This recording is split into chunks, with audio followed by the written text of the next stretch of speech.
By the end of the 1980s, we had worked on gathering together the history of this country for more than 20 years and published a lot of the books that I have referred to. At that time, I was within a month of being eligible for retirement, and this property became available. Meanwhile, a cowboy couple, Jim and Bertha Wold, had acquired this property, and they'd made a house out of the schoolhouse. And they came in here just when the schoolhouse was about to fall down, and there's just no way it could ever have been restored. So they stabilized it, and they made a house out of it. They got electricity in it for the first time. They got water run over here. And as it worked out, when we moved to restore this building, we had to undo everything they did.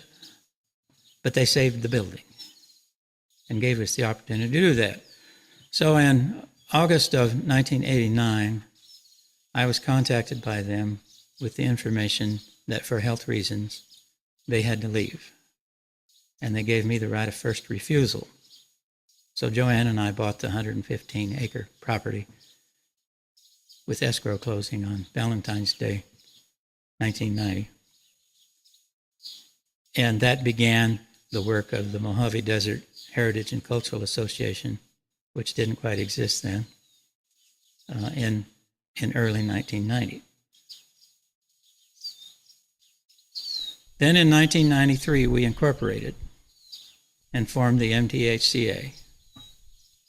And shortly after that, Joanne and I donated the acre that the school sits on to the corporation.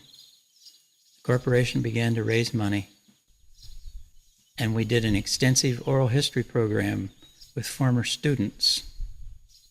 There are 412 different human beings went to school here, and we found 10% of them, even though the last one that went to school here walked out in 1937. So with that information gained from the oral history interviews and the more than 200 photographs of this school that they provided us, and with the help of a historical archaeologist who crawled all over the building and made a set of plans, we were ready to restore the school. So in 1998, we had accumulated the money, the better part of $250,000, and restored the Goffs Schoolhouse and put it back exactly as it was in 1914.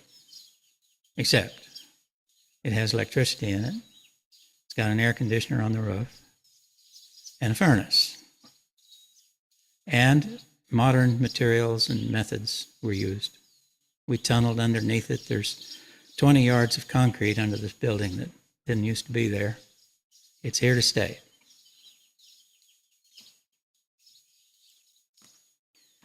When we first came here in 1990, all that was here on the grounds that you'll be able to tour around today was the schoolhouse in very bad shape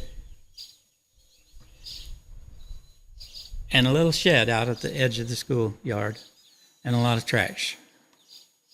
So everything that you see here has been done by the volunteers of the MDHCA since then.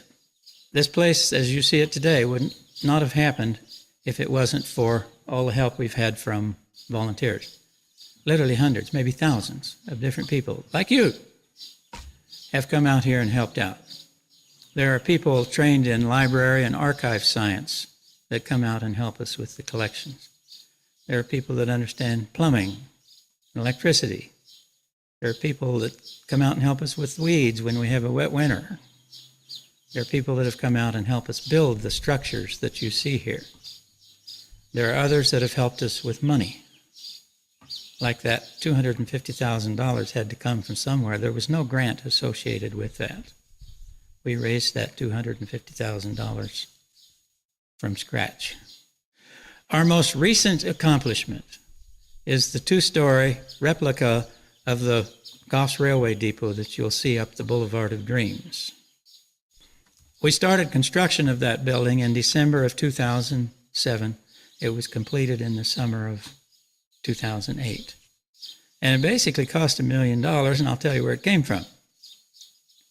We got a grant from the state of California based upon the importance of our local history collections of $500,000.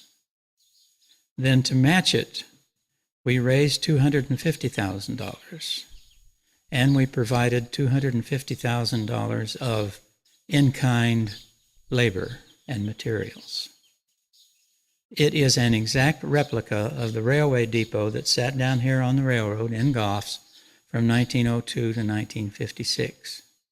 But it is built to modern standards, and it is humidity and temperature controlled to protect our valuable collections that some have referred to as national treasures, like the photo collection and the oral history collection and some other segments of the collections. The new library depot is basically a research facility, and it's part of our outreach program. As the knowledge of what we have here pertaining to the Mojave Desert has spread far and wide amongst the community that's interested in desert history, which includes students and, very importantly, government agencies that are tasked to manage this land out here. Like, for instance, to the north of us here is a 1.6 million acre unit of the National Park Service, the Mojave National Preserve. So we support them with historical information about historical activities within the boundary of the preserve.